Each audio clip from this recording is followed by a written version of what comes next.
নমস্কার, আপনারা দেখছেন পুরুলিয়া ভয়েস। আজকের সবচেয়ে গুরুত্বপূর্ণ খবরগুলো আমরা এখন দেখে নেব।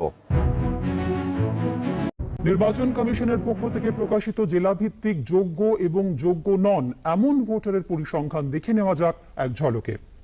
আলিপুরদুয়ারে বিবেচনাধীন ছিল ৮০,৪৯৪ জন। এর মধ্যে যোগ্য ৪৪,৪১৬ জন, যোগ্য নন ৩৬,০৭৮ জন। দার্জিলিং এ বিবেচনাধীন ছিল ৮০,০০৬ জন, তার মধ্যে যোগ্য ৩৫,৭৭৬ জন, যোগ্য নন ৪৪,২৩০ জন। কালিম্পং এ বিবেচনাধীন ৬,৭৯০ জন, যোগ্য ৪,৩৮৩ জন, যোগ্য নন ২,৪০৭ জন।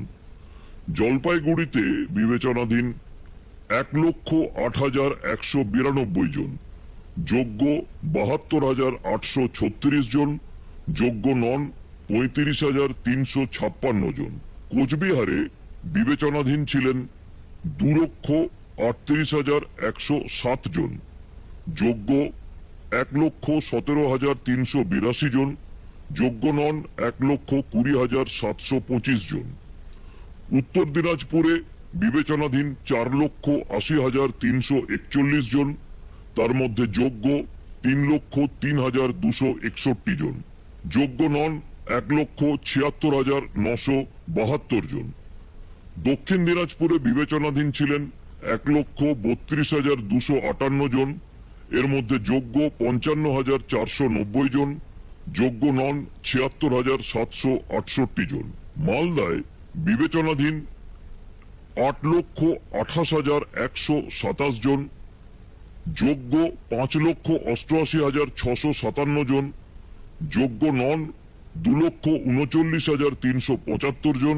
মুর্শিদাবাদে বিবেচনাধীন ছিলেন ১১,০১,১৪৫ জন, যোগ্য ৬,৩৩,৬৭১ জন, যোগ্য নন ৪,৫৫,১৩৭ জন।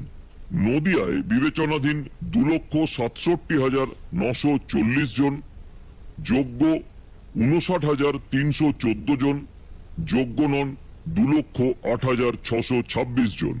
উত্তর চব্বিশ পরগনায় বিবেচনাধীন ছিলেন ৫,৯১,২৫২ জন, যোগ্য ২,৬৫,০৭৭ জন, যোগ্য নন ৩,২৫,৬৬৬ জন। দক্ষিণ চব্বিশ পরগনায় বিবেচনাধীন ছিলেন ৫,২২,০৪২ জন, যোগ্য ২,৯৫,০০০